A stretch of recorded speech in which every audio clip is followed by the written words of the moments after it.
भिवंडी के मक्का मस्जिद से इमामबाड़ा तक करीब 1 करोड़ रुपए की लागत से नए आरसीसी सड़क का निर्माण शुरू हो चुका है। यह सड़क काफी समय से जर्जर हालत में थी, जिससे लोगों को भारी परेशानियों का सामना करना पड़ रहा था। अब इस सड़क को मजबूत और टिकाऊ बनाने के लिए खास तकनीक से निर्माण किया जा रहा है। भिवंडी पूर्व विधायक रईस शेख ने खुद साइट पर पहुंचकर काम का जायजा लिया और अधिकारियों को समय पर गुणवत्ता से काम पूरा करने के निर्देश भी दिए। भाजपा व कपिल पाटिल फाउंडेशन की ओर से शाहपुर में एक स्नेह मेलावा आयोजित किया गया, जिसमें बड़ी संख्या में पार्टी पदाधिकारी और कार्यकर्ता शामिल हुए।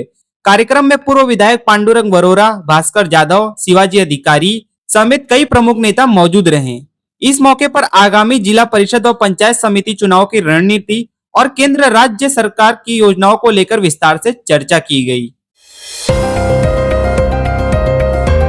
भिवंडी के टेमघर इलाके में दहेज के लिए विवाहिता को प्रताड़ित कर उसकी 1.5 साल की बच्ची छीनने का मामला सामने आया है। पीड़िता ने आरोप लगाया कि पति वैभव चौधरी और उसके परिवार ने मारपीट कर जबरन घर से निकाल दिया। ससुराल पक्ष पिता की जमीन में हिस्से के पैसे मांगता था। शांति नगर पुलिस ने पति समेत 9 लोगों पर गंभीर धाराओं में केस दर्ज कर लिया है और अपनी जांच को शुरू कर दी है।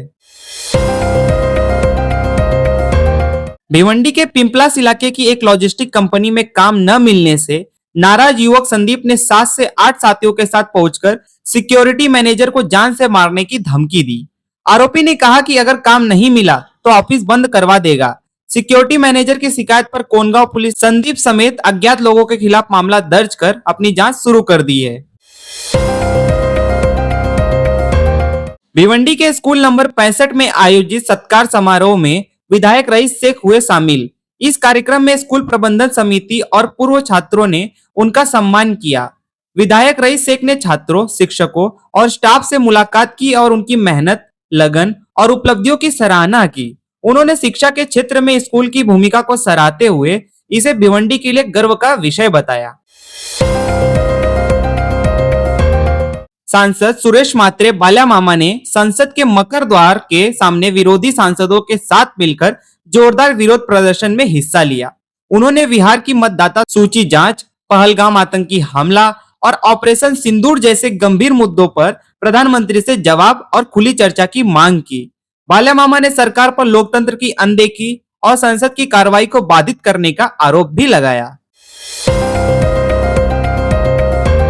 भिवंडी के विद्याश्रम डाकघर में डाक विभाग की नई IT 2.0 सुविधा का उद्घाटन पूर्व नगर सेवक संतोष शेट्टी के हाथों किया गया।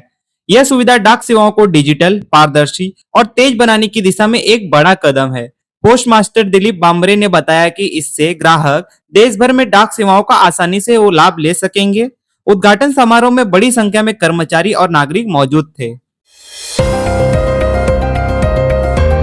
भिवंडी में मरम्मत परमिशन की आड़ में अवैध आरसीसी इमारतों का निर्माण जोरों पर है, जबकि पालिका प्रशासन चुप है। करीब 150 इमारतें बिना वैध अनुमति के बन रही हैं। क्लर्क स्तर के कर्मचारियों को प्रभारी बनाकर बिल्डरों को मंजूरी दी जा रही है। सामाजिक संगठनों ने इस भ्रष्टाचार पर राज्य सरकार से जांच की मांग की है। भिवंडी में विकास के नाम पर आरक्षित जमीन पर अवैध गोदामों का निर्माण धड़ल्ले से जारी है और मनपा प्रशासन चुप्पी साधे बैठा है। भादवड़ गांव में करीब 25 हेक्टेयर जमीन पर बिना अनुमति गोदाम बनाए जा रहे हैं। समाज सेवी परमेश्वर अंभोरे ने मनपा आयुक्त को शिकायत देकर कार्रवाई की मांग की है। आरोप है कि कुछ पूर्व अधिकारियों की मिली भगत से यह गैर कानूनी निर्माण हो रहा है, जिससे मनपा की राजस्व आय पर संकट मंडरा रहा है। भिवंडी मनपा फायर ब्रिगेड खुद इमरजेंसी में है। 160 पदों में से 111 पद खाली हैं और सिर्फ 49 कर्मचारी पूरे शहर और ग्रामीण इलाकों की आग पर काबू पाने में जुटे हैं, जबकि इलाके में 50,000 से ज्यादा गोदाम हैं। विभाग के पास 32 फायर वाहन हैं, लेकिन चलाने के लिए स्टाफ नहीं। पिछले 3 साल में 745 आग की घटनाएं हो चुकी हैं।